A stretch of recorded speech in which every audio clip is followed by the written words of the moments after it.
오늘 함께 묵상할 말씀은 빌립보서 4장 14절에서 23절까지 말씀입니다.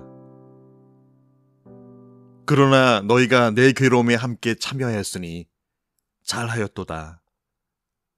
빌립보 사람들아, 너희도 알거니와 복음의 시초에 내가 마게도냐를 떠날 때에 주고받는 내 일에 참여한 교회가 너희 외에 아무도 없었느니라. 데살로니가에 있을 때에도 너희가 한 번뿐 아니라 두 번이나 나의 쓸 것을 보내었도다. 내가 선물을 구함이 아니요 오직 너희에게 유익하도록 풍성한 열매를 구함이라. 내게는 모든 것이 있고 또 풍부한지라. 에바브로디도 편에 너희가 준 것을 받음으로 내가 풍족하니 이는 받으실 만한 향기로운 제물이요 하나님을 기쁘시게 한 것이라. 나의 하나님이 그리스도 예수 안에서 영광 가운데 그 풍성한 대로 너희 모든 쓸 것을 채우시리라. 하나님 곧 우리 아버지께 세세무궁하도록 영광을 돌릴지어다. 아멘. 그리스도 예수 안에 있는 성도에게 각각 문안하라. 나와 함께 있는 형제들이 너희에게 문안하고 모든 성도들이 너희에게 문안하되 특히 가이사의 집 사람들 중 몇이니라. 주 예수 그리스도의 은혜가 너희 심령에 있을지어다. 아멘. 공동체 외부에서 가해오는 핍박과 안에서는 피어오르는 갈등의 양상은 사실 새로이 이방 땅에 세워진 빌립보 교회의 불완전하고 미숙한 상황에서 엎친 데 덮친 것처럼 더 심리적 위축과 그들 자신의 믿음 생활에 더 큰 어려움들을 가해왔을 것입니다. 그들 자신의 안위와 자신들이 믿는 그리스도 예수로 인해서 가족과 생계는 물론 이려니와 같이 함께하는 공동체 식구들까지 생명의 위협과 처신과 위신의 어려움을 당하게 되면 결국 복음 앞에 적극성과 능동성은 사라지고 소극적이고 미온적 태도로 뒷걸음질 치게 되었음을 봅니다. 현실에 직면한 문제들과 그 기운들의 압도당해 결국 그리스도인이라는 가슴에 단 명찰을 슬며시 떼어내고 표 안 내고 다니고 싶어 하고자 하는 그 마음. 오늘날 우리 믿는 이들이라고 하는 우리네 심정에 숨겨진 나약한 우리의 다른 모습이 아닐까 합니다. 외부에서 퍼붓는 펀치와 안에서의 마치 장 트러블과 같은 만신창이 같은 형국이었지만 이제 마지막 한 방에 스트레이트만 맞으면 금방이라도 무너져 버릴 것 같은 그런 빌립보 공동체였지만 그런데 그곳에 중심을 잃지 않고 끝까지 버티게 하는 것이 있었으니 바로 그리스도 예수 안에서 복음을 움켜쥔 그들의 사력을 다한 소망 때문이었습니다. 외부에서의 문제들과 안에서의 내용들에 대해서 권면하고 교훈하며 타이르던 바울이 이제 빌립보서 편지의 끝인사를 나누면서 그들을 칭찬하고 격려하고 있는 이유인데요. 그런 상황에서도 빌립보 교회는 사도 바울이 달리고 증거하는 이 복음 증거와 확장, 하나님 나라의 열림을 위해서 그들 안에 품게 하신 이 복음과 소망을 잃지 않았음을 오늘 바울은 칭찬하고 격려하고 감사합니다. 바울은 아주 자신 있게 말합니다. 14절에 너희가 내 괴로움에 함께 참여하였으니 잘하였도다. 어느 누가 자신의 괴로움이 아닌 남의 괴로움에 함께 참여하고 싶겠는지요. 그 어느 누가 다른 사람의 괴로움에 자신의 있는 힘껏 돕고 수고하려 하는 그런 마음을 갖겠는지요. 그런데 빌립보 공동체는 오늘 바울의 그 괴로움에 함께 참여하여 동참하였음을 밝힙니다. 바울이 돈이 없음을 동참하여서일까요? 바울의 매인받은 상황에 먹을 것과 입을 것을 더하여 주어서일까요? 그가 갇혀 있는 것이 인간적으로 슬프고 안타까워서 그의 괴로움에 동참하고 참여하였을까요? 예, 그 말도 분명히 맞습니다. 실제 바울은 복음을 전하다가 잡혀 매인바 되어서 그에게 필요한 쓸 것도 먹을 것도 입을 것도 그리고 그를 따르던 많은 무리들, 세워진 교회와 공동체들로부터 격리되어서 아무도 없는 상황이었기에 빌립보 성도들이 한마디로 물신양면으로 바울을 도왔습니다. 바울도 이에 대해서 말합니다.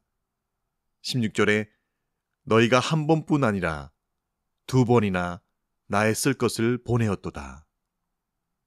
그리고 빌립보 공동체의 신실한 형제인 에바브로디도를 보내어서 그 자신이 병이 날 정도로 바울의 옥살이를 옆에서 수발들기까지 하였던 것을 기억한다면 그 말이 맞습니다.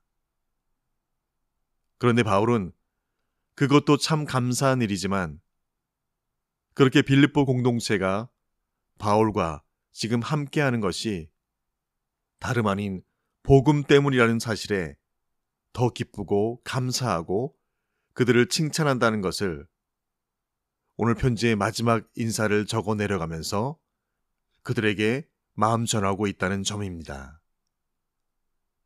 바울은 말합니다. 그가 가장 힘들고 어려운 상황에서 이 복음 전함과 하나님 나라의 소망을 증거하는 일에 아무도 나와 함께하지 않았지만 빌립보 공동체, 너희가 이 일에 소망을 가지고 함께하여 준 것에 감사하다라고 그는 그리 고백합니다. 15절에 빌립보 사람들아, 너희도 알거니와 복음의 시초에 내가 마게도냐를 떠날 때에 주고받는 내 일에 참여한 교회가 너희 외에 아무도 없었느니라.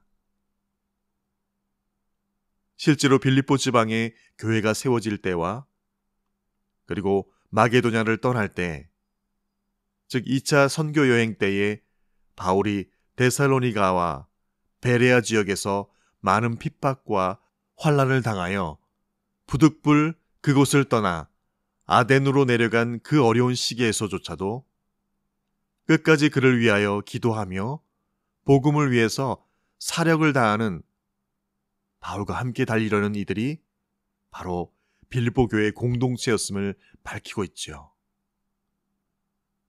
18절에 바울은 더합니다.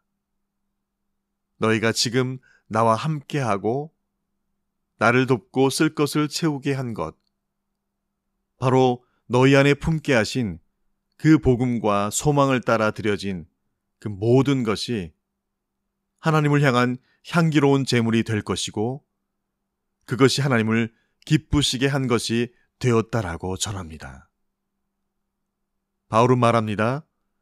사람인 바울, 나에게 한 것이 아니라 나를 통해서 증거되고 전파될 그 복음, 동일한 마음과 그 소망과 열정으로 드리고 올려지고 수고하고 섬긴 것이 사도 바울의 안위와 평화를 위한 것이 아니라 그것으로 하나님 영광 되어지고 기쁘시게 하는 제물이 되어서 너희 안에 복음과 소망을 품은 이로써 유익하고 풍성한 열매를 구하며 간구한다라고 그의 간절한 기도의 제목을 그들에게 나누고 있습니다. 17절에 내가 선물을 구함이 아니요 오직 너희에게 유익하도록 풍성한 열매를 구함이라. 그리고 열악하고 자신들의 쓸 것도 부족한 가운데 하나님께 드려진 그들의 드림과 수고에 하나님께서 주신 약속의 말씀을 그들 두 손에 꼭 쥐어주는데요. 19절에 나의 하나님이 그리스도 예수 안에서 영광 가운데 그 풍성한 대로 너희 모든 쓸 것을 채우시리라. 오늘 본문을 묵상하면서 바울과 빌립보 공동체 성도들이 지금 그들의 말도 안 되는 상황 가운데서 기쁨과 감사로 통하게 하는 그 한 가지를 발견하게 하시는데요. 바로 그들 안에 일찍이 심어 놓으신 복음과 하나님 나라를 향한 소망이었습니다. 빌립보 공동체가 그들의 내적, 외적 상황에도 사도 바울이 생명을 던져 함께 하고자 하는 그 일에 동일하게 동참하여 그 괴로움에 참여함을 즐겨한 것은 바로 빌립보 공동체 성도들 각자를 그 죄의 권세와 흑암과 괴로움에서 살려내고 끄집어 내어주신 바로 그 복음과 그 소망이었기 때문이었습니다. 그들을 살리신 이 복음이 그들의 과거와 어제의 눈물과 힘겨움을 닦아내어 주었고 그 하나님 나라의 소망이 가해오는 핍박과 박해 그리고 크고 작은 그들 안에서의 갈등과 부딪힘 속에서도 오늘을 살게 하신 바로 그 이유였음을 묵상하게 합니다. 그 동일한 이유로 바울은 오늘 18절에 이렇게 고백합니다. 내게는 모든 것이 있고 또 풍부한지라. 그의 이 고백이 실제로 풍족하고 모자람이 없어 넘쳐서가 아니라 어려움 중에도 이 복음과 소망에 함께한 빌립보 공동체의 그 마음과 함께함이 그의 온 마음을 가득하게 하므로 그리고 빌립보 공동체의 성도들 안에서 동일하게 채우시고 계신 그리스도의 은혜가 있었기 때문임을 고백합니다. 빌립보서를 시작하면서 바울은 그들에게 이렇게 풍족하고 모자람이 없는 그리스도의 은혜를 구하면서 시작하였죠.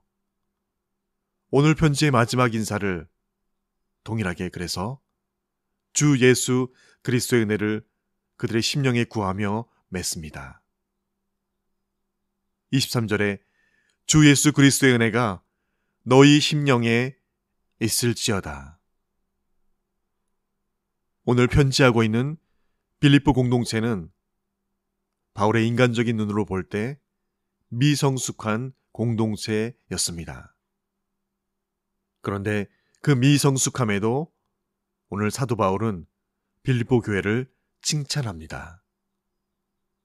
겉으로 보여지고 드러나고 들려지는 것으로서의 그런 성숙이기 전에 그들의 심령과 마음과 생각을 사로잡고 있는 복음과 그 소망에 대한 열정과 그에 대한 반응의 온도차가 바로 성숙이라는 것임을 발견하게 합니다. 분명 빌립보 교회는 미성숙한 교회였습니다. 그런데 성숙한 교회입니다. 미성숙한데 성숙한 빌립보 공동체. 우리도 동일합니다. 미성숙한데 성숙한 그리스도인이 되어지길 원합니다. 이제 달려온 2021년이 가고 새로운 2022년을 맞습니다. 한 해를 보내고 새해를 맞으면서 기도하는 것. 주 예수 오시는 그날까지 모든 그리스도인들은 미성숙한 이들이지만 그런데 그 안에 복음과 하나님 나라의 소망을 품은 성숙한 이들로 서 있을 때에 예수께서 오시는 그날 우리를 주님과 같이 온전하게 그렇게 성숙한 자들로 세우실 것을 믿는 그런 저와 여러분 되시기를 간절히 축원드립니다. 주신 말씀 기억하며 함께 기도하시겠습니다. 너희는 이전 일을 기억하지 말며 옛날 일을 생각하지 말라. 보라, 내가 새 일을 행하리니 이제 나타낼 것이라. 너희가 그것을 알지 못하겠느냐? 반드시 내가 광야의 길을, 사막에 강을 내리니 장차 들짐승 곧 승냥이와 타조도 나를 존경할 것은 내가 광야의 물을, 사막에 강물을 내어 내 백성, 내가 택한 자에게 마시게 할 것임이라. 이 백성은 내가 나를 위하여 지었나니 나를 찬송하게 하려 함이니라. 아멘. 아버지 하나님, 한 해 동안 아프고 쓰린 일들과 사람들, 내 안에 해결하지 못한 죄로 내 가족과 일터와 공동체 안에서 일어난 일들로 인해서 때로는 넘어지고 엎어지고 흙먼지와 눈물과 땀이 범벅이 되어서 달려오던 기억들, 때로는 감사와 기쁨으로 고마움으로 눈물 훔쳐내던 기억들, 기쁨과 슬픔과 감사와 즐거움이 함께하였던 2021년의 기억들과 지나온 발걸음들 위에 그래도 다시 고백하고 아뢰 올리는 말, 아버지 사랑합니다.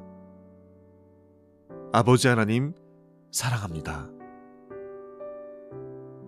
여전히 육신의 장막에 거한 연약함과 부족함에 여전히 품고 버리지 못하는 이생의 자랑과 욕심들에 수없이 넘어지고 실패하여 온 저희의 미성숙함에도 우리 안에 두신 이 복음과 하늘 소망 붙들게 하여 주셔서 오늘을 달려오게 하신 그 여호와 하나님의 그 은혜, 그리고 그 아들 내어주신 그 사랑, 그 몸 버리시고 나무 십자가에 달려 제물 되어주신 그 대속의 은혜, 이 아침에도 값없이 주신 그 은혜를 엎드려 조하려 목 놓아 노래하는 저희가 되게 하여 주시옵소서. 그 은혜를 품고 안고 묵상할 때 세상과 천지는 온데간데 없이 오직 구속하신 내 주 그리스도 예수만이 내 안을 가득하게 하시어 채우고 충만케 하여 주시옵소서. 내 기도하는 이 시간이 이때가 가장 귀하고 귀함을 고백하며 우리 주 여호와 하나님 앞에 감사와 존귀와 영광과 찬송을 올리옵나이다. 2021년 한 해 동안도 우리의 미성숙함을 성숙함으로 옷 입혀주신 우리 구주 예수님의 이름으로 기도합니다. 아멘.